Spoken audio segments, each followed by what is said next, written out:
Glo had that one year. She had F&F. She had Tomorrow Too. And that's the end of GloRilla. So for her to come back not only with these songs... Which was insane. It was such an insane narrative. Is it time to put a bow on the BET Hip Hop Awards, which started in 2006, and call it a day? Or what changes would y'all make? They want participation, but they don't themselves want to participate.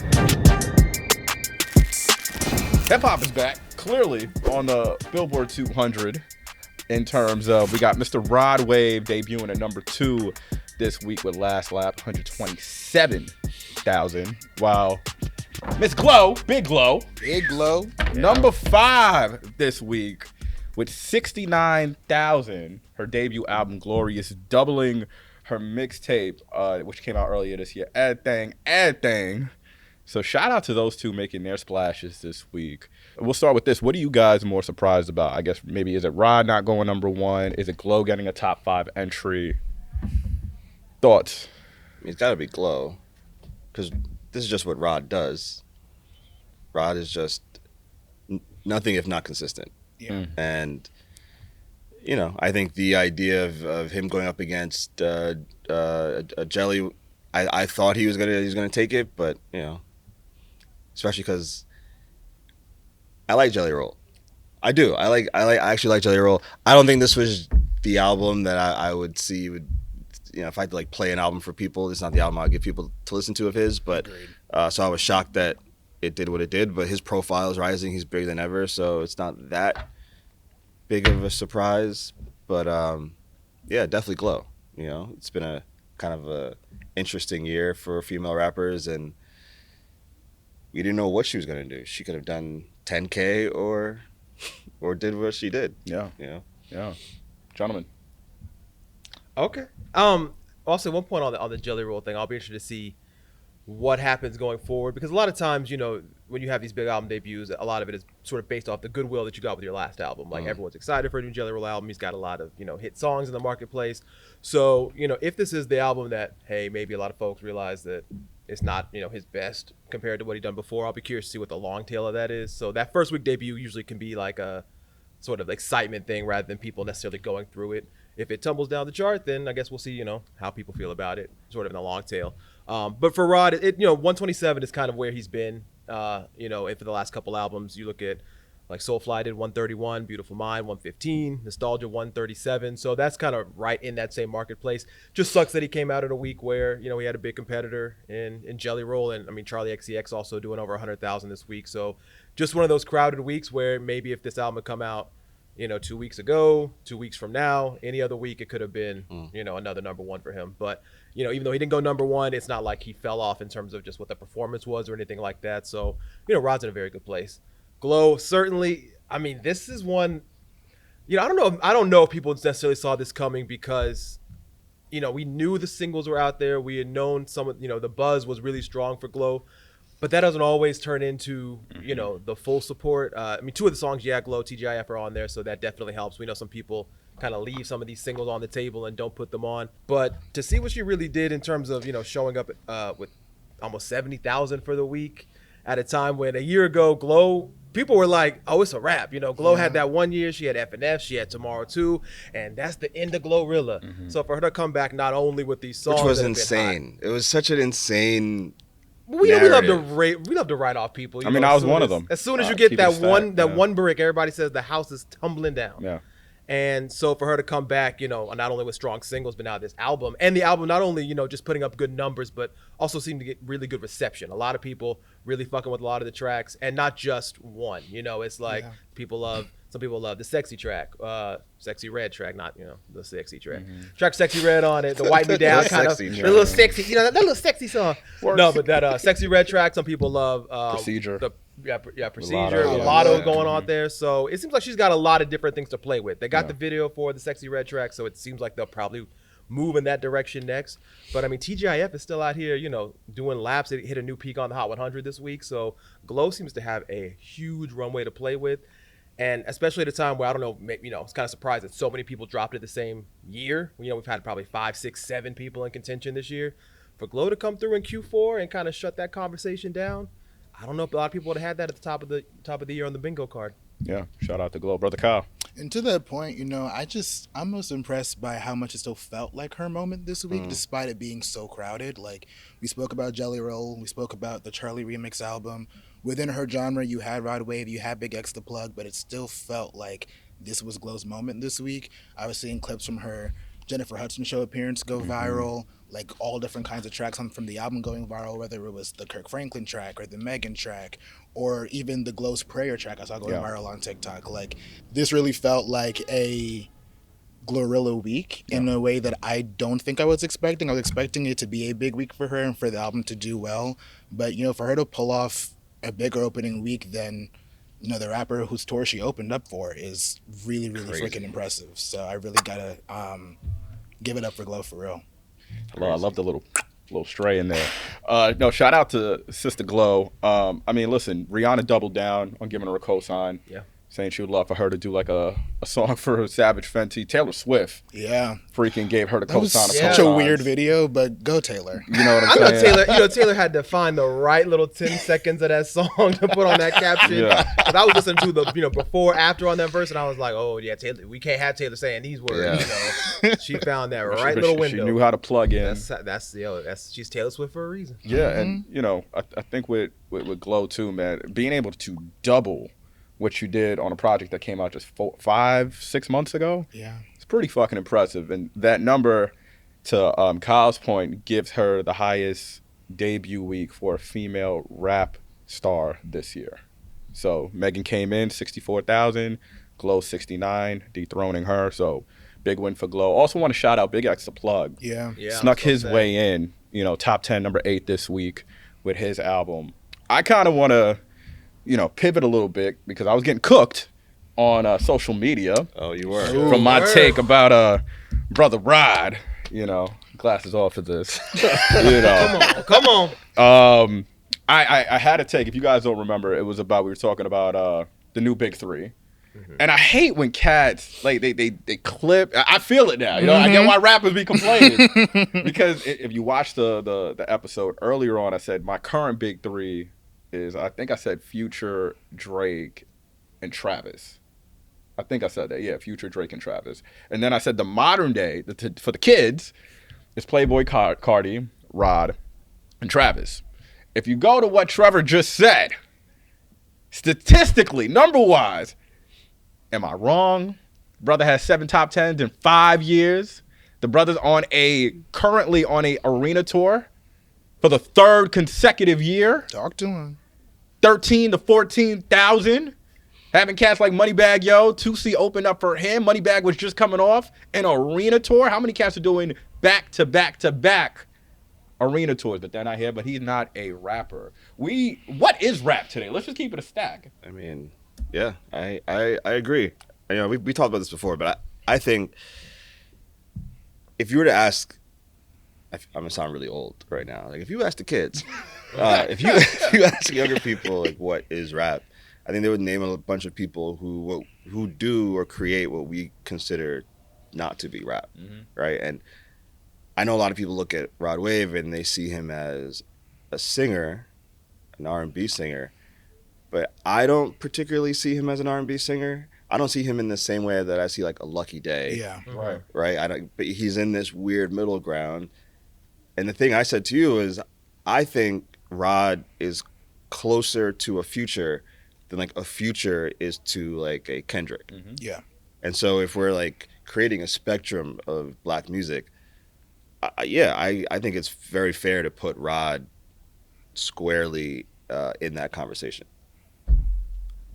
So, you know what I'm saying? It's crazy because I wouldn't even go for the whole he's not a rapper angle. I think my angle for why he might not have a solid spot in the top 3 would be like, what is his defining like big hit song in comparison to the other 2 names that we listed? Yeah. Like Cardi obviously has hits from before and after his eras got a little bit weirder. And what's the other name that you mentioned? Travis. Obviously we know Travis got hits. Like Rod, I don't know if he has something on the level of a Fiend, a Sicko Mode, a Magnolia, or something like that. Like, that's why I give my edge to Tyler, because at least he has a What's Your Name, he has an Earthquake, something along those lines. But Rod Wave is a rapper. I don't. He's a blues artist, as Angel Diaz would say. I would even go for that over modern R&B Muddy. singer. The modern Muddy. Yeah, I mean, look, I think with Rod Wave it's interesting because once again these numbers go to show that fan base is it's almost like, I don't know, like almost like an Alien kind of movie where I feel like I don't hear people talk about Rod Wave like that, but if you were to like flip a switch and find out like who are Rod Wave fans, like they're everywhere. Like so many people. We got them in blue our light. building. They really are. Do you know what I mean? They're amongst you. It's they really amongst are. us. Like Rod Got 'em in Wave our fans building. are all out here, This and is they true. and I mean even people who don't necessarily talk about charts or things like that were coming to me like, hey man, is Rod Wave gonna be number one? Like, is it looking good for him? Like like oh you really invested in Rod Wave, making it through.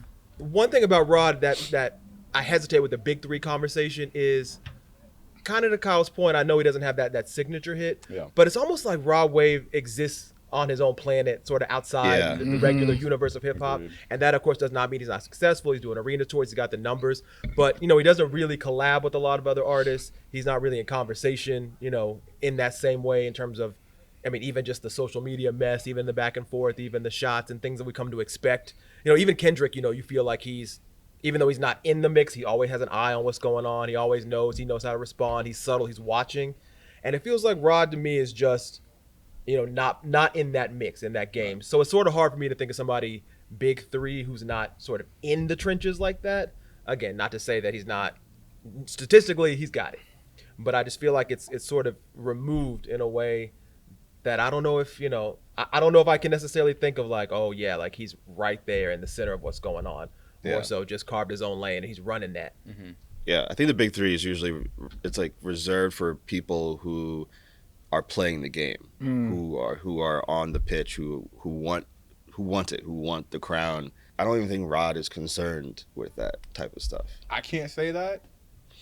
I think, to be fair, brother needs to do more interviews, but like I remember talking to him and he was like, he's competitive, but he's thinking bigger. He's like, yo, 2025, he was like, I'm trying to do a stadium. So he has these kind of ambitions. He just doesn't vocalize. He doesn't vocalize. I think doing stadiums is also, it's still different than I think like what Trevor is referring to in terms of like, Kendrick is very much outside of everything and he stays to himself. But he very clearly vocalizes that he wants to be the best in this game, in this world. He wants the crown. You mention his name, he's gonna appear. I think if people were like, I'm better than Rod Wave, Rod would be like, all right, man. I respect it. Rod is in competition with himself. Yeah. He's very much looking at himself and himself only, and that's cool. But again, it's just hard to what we know as a traditional big three kind of mentality is the three artists are. I mean, that's the whole thing, right? They're all sort of fighting with each other, like Damien said, like who's on top this week, who's coming back, who's dissing who's, and so that just feels part of that structure. Maybe Rod is going to go carve out that new lane, and in 10 years we say you don't have to be part of it. Yeah. But right now, the way we sort of define big three in general, I think that's the one thing that makes me kind of go, I'm not so sure. That's fair. Just a note, Rod is like 26, 27. So crazy. Keep your eyes out for him. I mean, again, congratulations to the cast that debuted this week. Rod, Big X to plug, Glow. Curious to see what they do in the next coming weeks.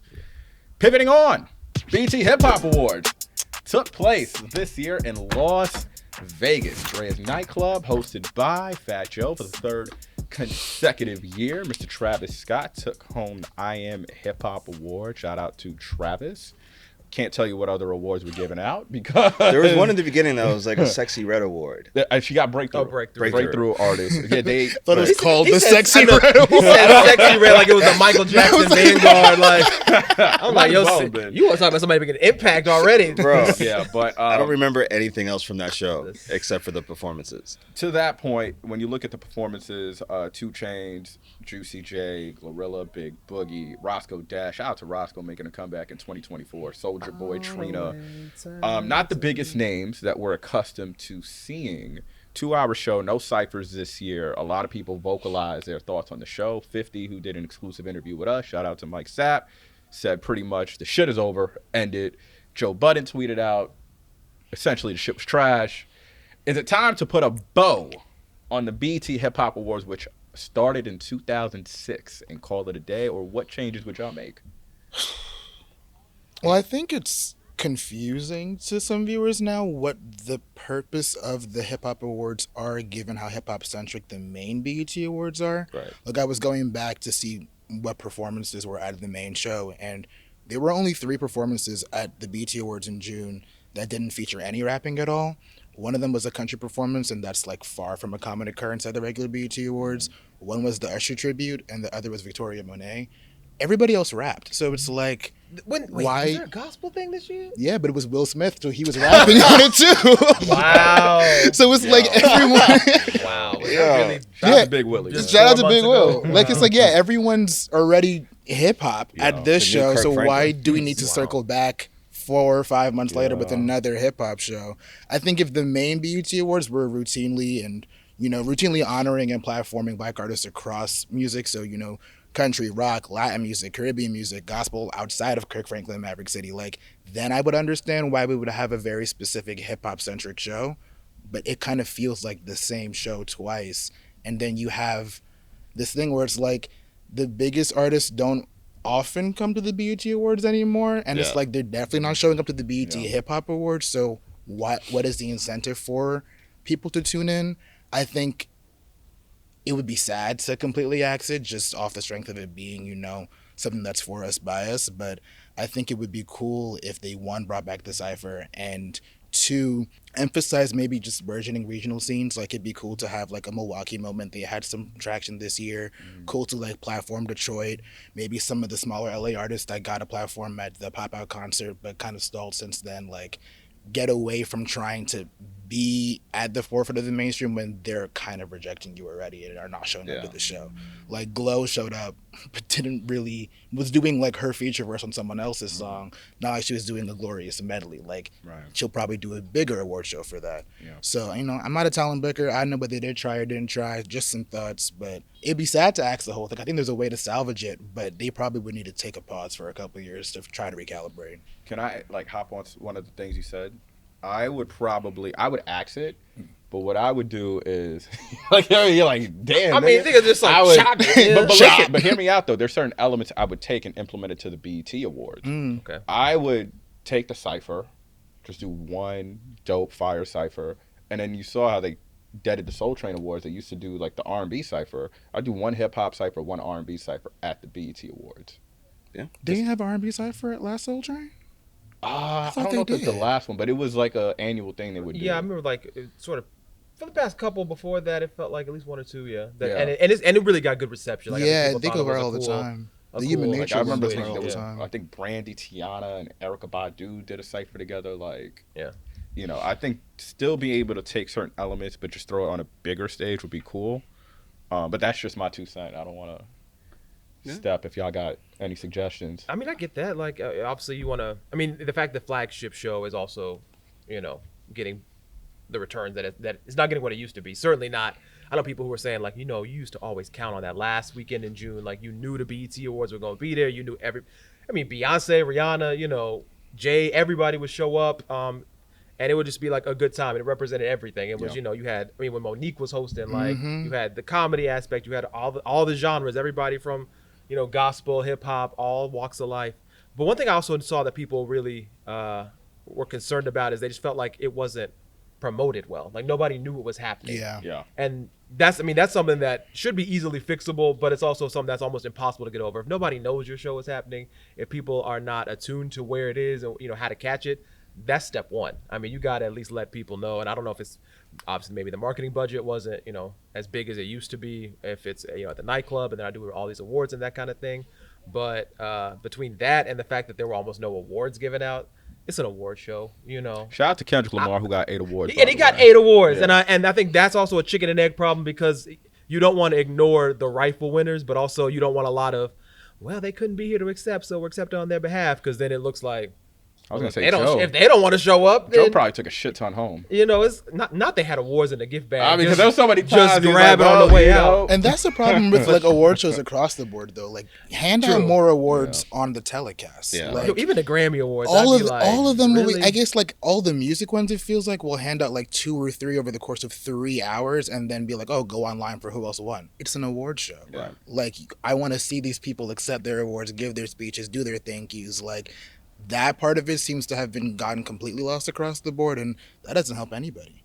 But yeah, I think for sure that aspect of, hopefully next year they can ramp up if they do it again, promote better, just probably start sooner. I mean, that's an easy step one for me. Yeah. Dame?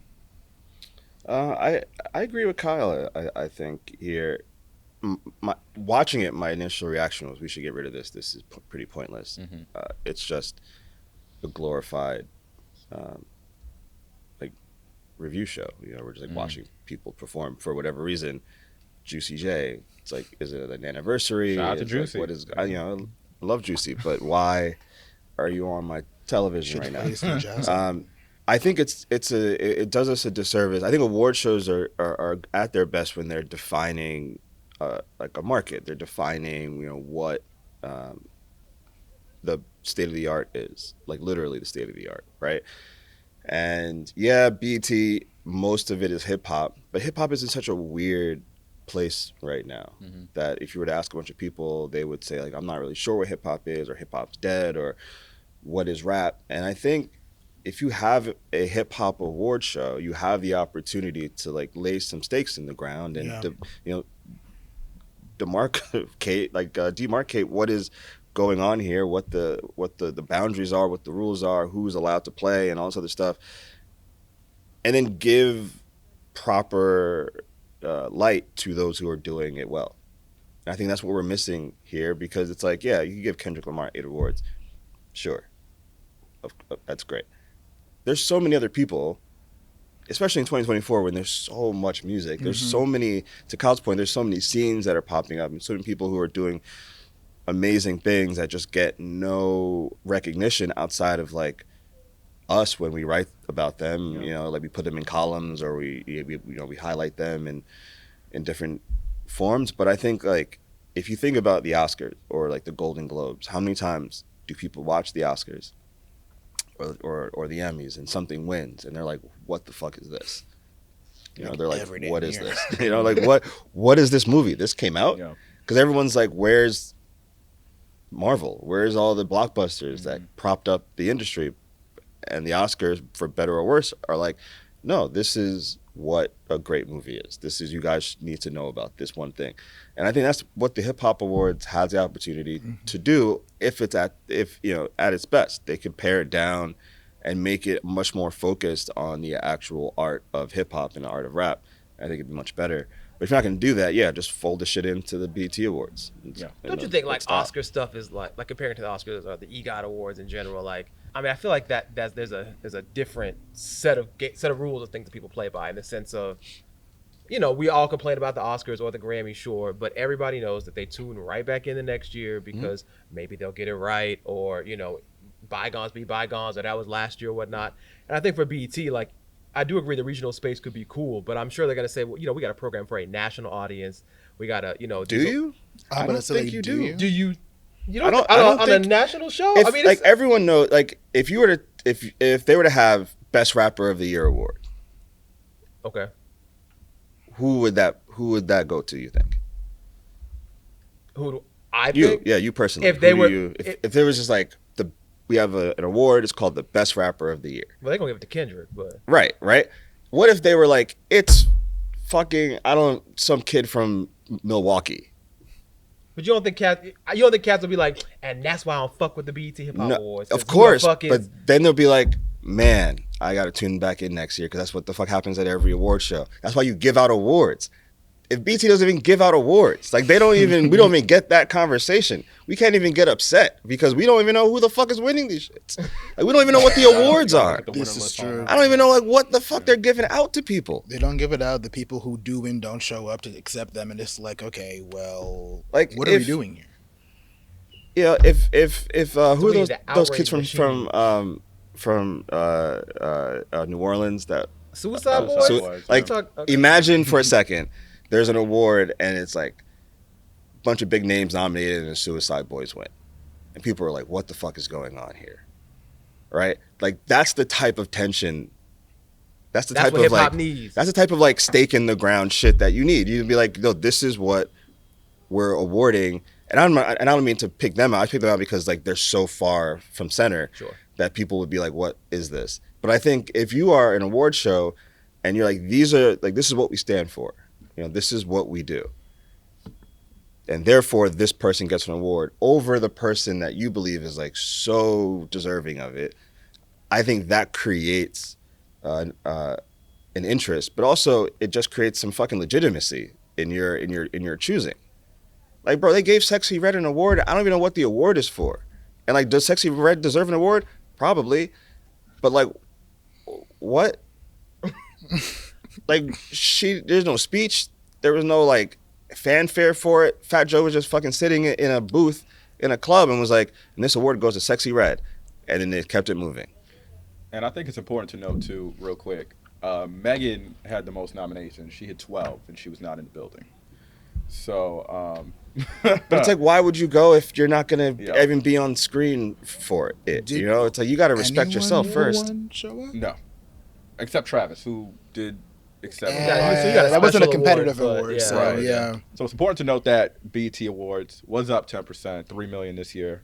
The VMA saw a slight increase as well with Megan hosting, so there is still an appetite for award shows. So I think for BET, on the hip hop side, they just got to rejigger the back end, take some time off, like you guys were saying, and maybe come back. Yeah, that's a tough one. I'm just. I mean, listen, Yeah, they it's dead a Soul Train. Yeah, it's not Yeah, easy, but it's like if you're gonna do it, you then respect it and do it. Yeah. Yeah. You can't leave out 98% of the genre and then expect people to be excited when the shit comes on. Like there's so many new rappers out. Yeah. Why is Juicy J performing? No shots at Juicy J. I love you, Shout out Juicy to 2 J. Chainz for performing twice. Twice. Twice? Yeah. And I've said how much I love 2 Chainz on this podcast. 2 Chainz is incredible. 2 Chainz is incredible, but come on. Shout Come out on. to Titty Boy, man. I think, Best of luck.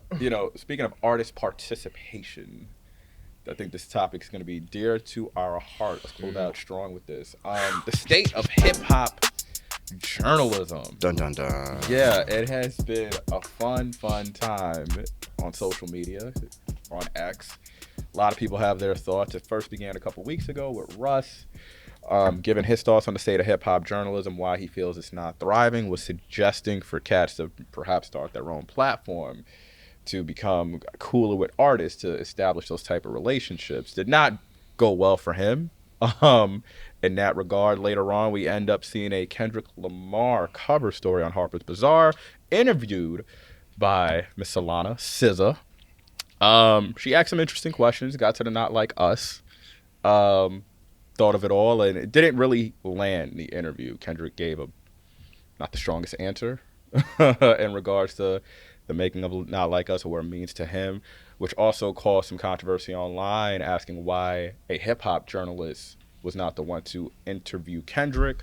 Punch later came out and said, we still do need hip-hop journalism, but to be honest, a lot of you guys are trash. So, knowing that this is what we do to pay the light bill every month and our rent, we have years of experience at this table. So where are we at with hip-hop journalism right now? I mean, first of all, journalism as a whole is pretty beleaguered and battered right now. It's not just hip-hop journalism. I think journalism as an industry is in not the greatest shape. You see a lot of consolidation between outlets. You see budgets being cut. You see staffs shrinking across the board for every type of journalism. It's being diminished. So it's not crazy to believe that rap or hip hop journalism, culture journalism is also not in the strongest place right now. I don't think it's as bad as Russ makes it seem. I have a lot of issues with the points that he jotted down. Said most journalists don't have their own platform, so that forces the artist to fund and produce the interview themselves. That is bullshit. That's called PR. That's not that's called PR. But that's just also just bullshit, bro. Like, you can find an outlet to get artists. Like, do people want to interview you is another thing. But so I'll say, is it in a bad place? It's not in the best place, not as good as it was maybe 20 years ago. But I don't think it's all gloom and doom. So I'll say no, it's not that bad. I think it's important in these conversations that we define our terms, because it feels like a lot of terms are being thrown around, but people are defining them differently in their heads and not saying so. So, like, it feels like hip-hop media and urban media and hip-hop journalism and culture journalism are all kind of being conflated into one big entity, and that's not necessarily the case. Right. And that makes any conversation difficult to parse through, because we're not talking about the same things a lot of the time. I think in an era where a lot of people are not privy to what exactly journalism is and how that differs from content creators and how that differs from bloggers and how that differs from, just independent critics, it makes these conversations really murky. I also just think there needs to be a baseline level of respect when we have these conversations. You cannot enter the space talking about most of you guys are trash and expect people to engage with you in good faith. It doesn't feel like you're coming into the space in good faith either. I'm very green in this space myself, but all of the hip-hop journalists that I've met and encountered have been, some of the smartest people I've ever spoken to. So I would never call them trash. I really would disagree with most being the operative word there, like them being trash. That just feels combative for the sake of being combative. Yeah. But, I feel like we aren't being completely honest when it comes to the idea that artists and their teams and their labels are so willing to open up and Let's go. be questioned. Like, when you ask to have final say over the edit of a final piece, when you delineate which questions you do not want to be asked about or what topics you don't want to talk about, and you crowd the editorial space and the writer space and how a piece gets built, then it doesn't become journalism anymore. And, like, that's your fault. That's not the fault of these quote unquote trash journalists. Like, you are not giving us the space to operate with integrity all the time. And that's something that has to be discussed openly and honestly, but we haven't gotten to that part yet, I don't think. But that's where my head goes to immediately. Trev? Yeah, I mean, obviously the landscape has become a lot more crowded. I think to that point about, who is doing journalism and who goes where for what reasons, certainly in the past, 5-10 years has accelerated in a way that, none of us when we were in school were preparing for it, didn't think it could go maybe this far. And yeah, it always felt like for a long time that artists and journalists had this sort of co-equal relationship, whether it was, artists needed journalists to get messages out, press, open up. Now with social media and everything, everybody has, changed the strategy so much that it's like, if I need to announce or whatever, I just post it on Instagram and then everybody's playing catch up, and I can still sell the same amount of records and I can still, continue my lifestyle in a way. So the fact that power imbalance has changed a lot. And I think to Kyle's point in particular, artists and their teams know that, and they know that, even with the Kendrick interview, I mean, it said straight up in Harper's Bazaar that Kendrick wanted SZA to interview him. Now, I don't know, what kind of negotiations there could have been beforehand, or if that was just the first line of precondition is, hey, if I'm gonna do this, SZA's gonna interview me. And clearly, doesn't really matter where it started, but it really is more where it ended, and it ended there. So, for a lot of artists to say that hip hop journalism is trash and we don't want to talk to a lot of folks, if you really want to support and help independent hip hop journalism, or even, at whatever publication or whatnot, you have to be in that fight as well. You can't just sit back and say, man, all this shit is trash, and I don't know, and I wish somebody would come and fix it. Well, you're the one with 25 interview requests in your inbox, and you have people out there. Everyone will always say it's not everybody. But even the ones that you do like and the ones you do support, the ones you think are doing good work, you're still icing them out. I mean, plenty of people are on Twitter, talking about, well, it's funny because people say my work is great and I've been nominated for this and I'm very respected in this space and everybody knows it. But the minute you get a whiff of, well, I might ask about this, or we can't ignore this, then everybody turns tail and runs. Yeah. And so, you can't have it both ways. I think if you're going to be in that fight and you really want to support hip hop journalism and you think it's important the way everyone says, then you got to get in there. I want to pose this question to you guys. No, I'm sorry. I will say one thing. Oh, I understand that people will say, and I get, maybe it's a real point. Is an artist's job in general to support journalism? Is it? Because all artists will say, I'm here to make music and I'm here to do my thing, and I don't even want to do this press side, and I don't even want to do these interviews, and I don't want to do that, and that's valid. But if you're gonna be on that, then I would hope you be on that all the time. Keep that same energy and not sort of jockey back and forth between, well, I would if nah. Yeah, I think when this whole thing pretty much came to my desk and just thinking about it, we all here at this table, because you gotta be mindful and just say what it is. We work at Billboard, and a lot of us here have had great opportunities and platforms to interview some big artists, especially Dame. I was thinking about it earlier, because we are in a space where we're fortunate to kick it with some of the biggest cats. Reality is 85 to 90% of cats who are pursuing this now will probably never be able to interview some of the biggest names out there.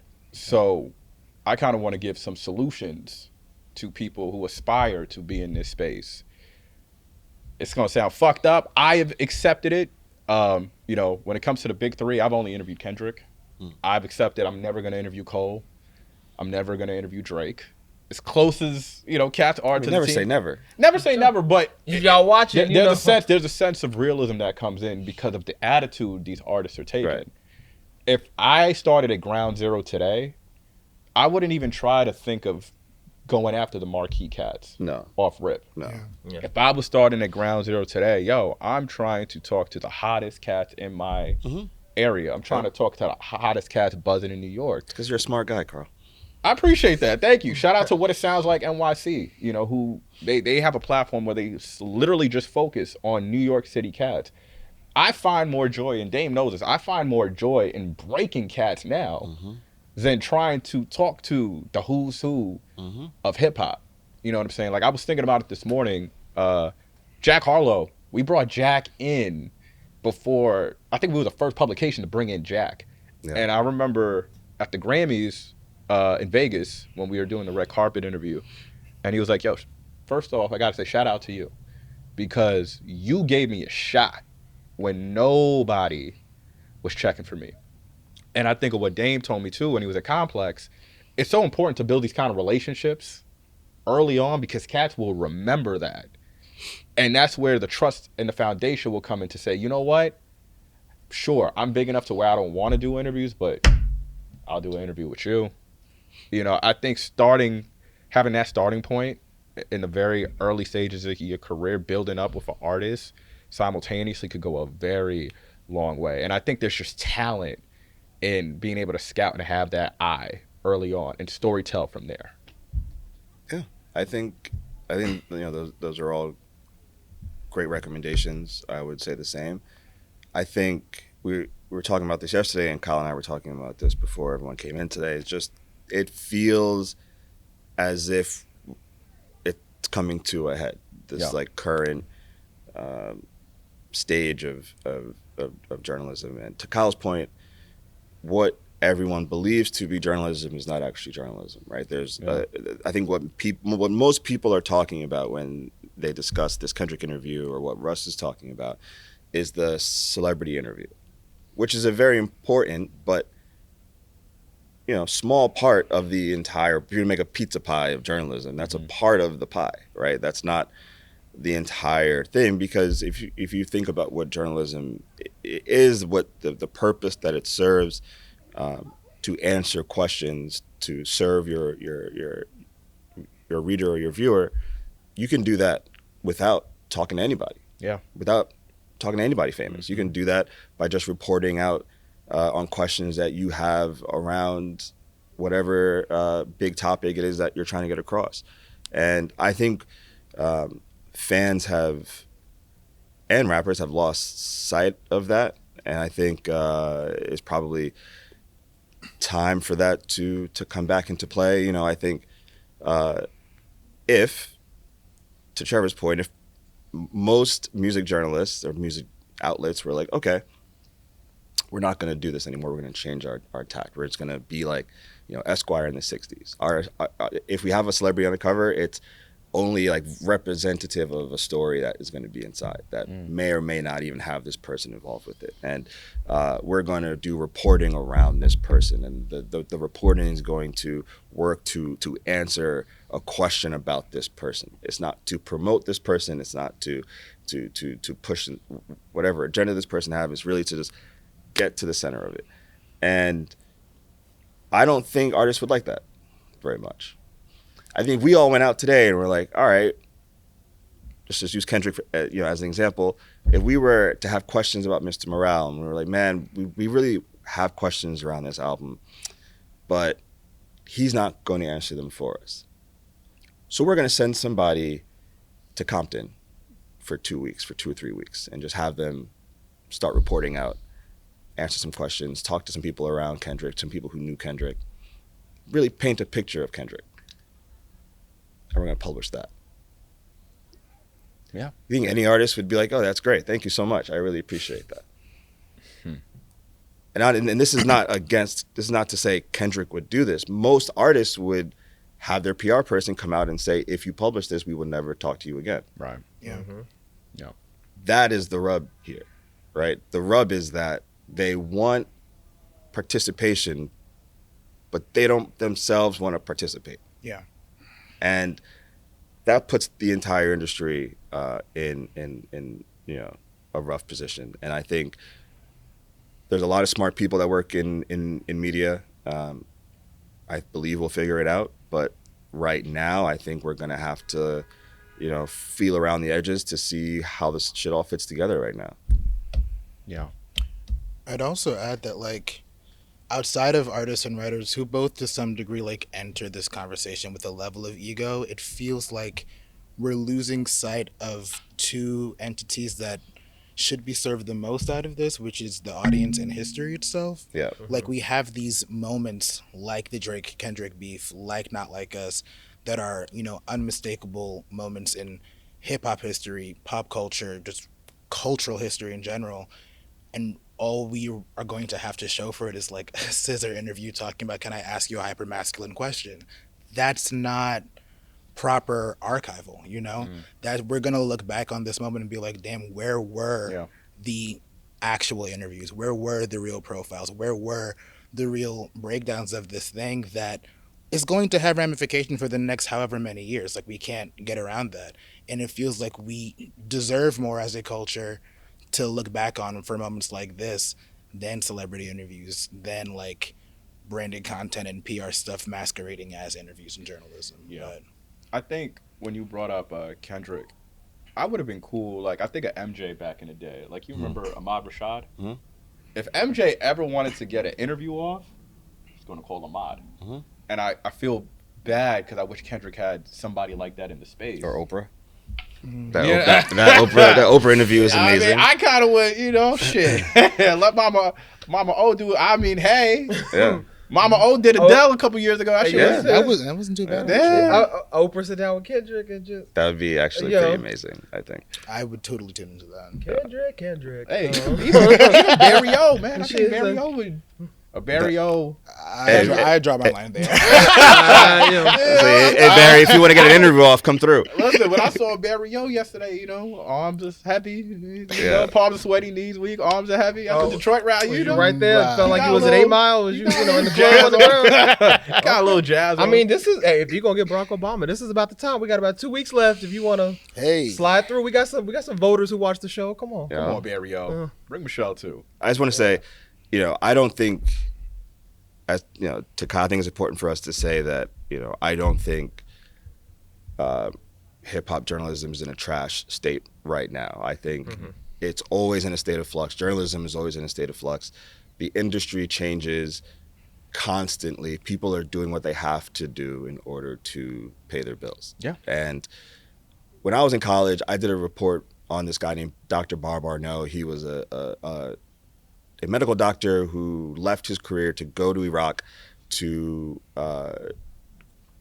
essentially report on the ground for ABC News, and he would go there, which was a camera and a laptop, and he would make these little field reports and send them back to ABC to air. And I remember looking at that and being like, this is going to be like the future of what we do, because this is crazy. It's one person, and then he gets sent back to the mothership, and then they go through it, and it's much easier for him to go in and out of places in Iraq than an entire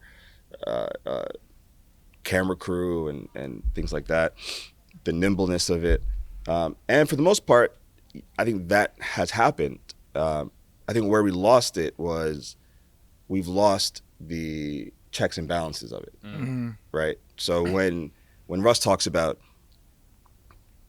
journalists need to build their own brands and become their own companies, and it's like, sure, the only way this works is if it's right, is if it's true, and as true as we can make it because to Kyle's point, this is something that we're leaving for generations after us to look back and say, oh, what was 2024 like? What was really happening back there? How often do we all go back and read old issues of Billboard to what the fuck was going on back then? Like what was happening in this year? And if we don't do that correctly, you can't do that by yourself all the time. You need a proper team in order to make that happen. And so everybody who is working right now, I believe, is just doing their best. Yeah. And it's on us to make sure that we can continue to make that best as good as it can be. And to Trevor's point, it's incumbent on the artist to also be a part of that, to help if they want this shit to continue, because if this shit were to go away tomorrow, good luck. Good luck on Instagram. Good luck trying to battle an algorithm that is trying to milk you from both sides. It's a very symbiotic relationship, and for both to work, both sides need to understand exactly what is going on, exactly what each other brings to the table. And I hope we figure it out, which I think we will. But yeah, I just wanted to say that. Amen. From the statesman. Quick shout out too for some of the cats that I've seen started up their own YouTube pages, producing their own content. Wayno, Rob Markman, Samaya, like all these veteran cats are going to YouTube, cooking up their own content now. So, it could be done with the right resources. The right resources, Yeah. Can't do it with nothing. Hey, listen, man, a mic and a computer is a good way to start, Shout out Dr. Barbarno. I don't know where that guy is now. Dr. B. Salute. Respect, Dr. B. Yeah, love from Big D. Picks of the week. That worked. It was fine, and then so I don't want to say pause. it was like fine. I said it for you in my head. You heard like the one break, and then the brekes just went. The dam broke. That's my bad, man. Actually, I own it, man. Shout out to Dr. B from Big D. So, all right. Picks of the week. Let's get into it. I'll go first. My pick of the week is WizKid featuring Brent Faiyaz, Piece of My Heart. WizKid has just been a bad boy these last few years. Damn, we ain't had a bad boy reference in a minute. Yeah. If you don't know, that used to be Carl's favorite little phrase back in the 2010s, whatever. Everybody was a bad boy. Wiz, that album he dropped in 2020, man. He had Ella, Her, Burna Boy. Was that the Made in Legos? That was. It had Essence on it. Yeah. That was fire. Heater. But he comes back this time around with Brent Faiyaz, Afro Beats Jam. Whoo! I need more Brent on some Afro Beats records, because Jesus Christ, what he did on the hook, there's a beat switch on the record too, on the second half of the song, which sounds fucking phenomenal. Bread and butter. I think if you put them together in the studio to do 8 tracks, you're going to have nothing but heat. No skips. Wow. No skips. So check that out. Piece of My Heart, WizKid, Brent Faiyaz, Brother Kyle.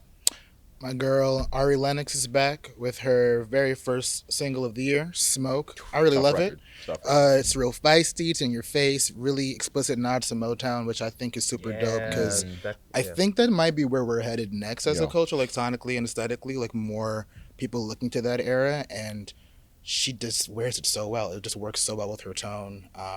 It's a great track. I really like it, and the music video is really, really dope Fire too. video.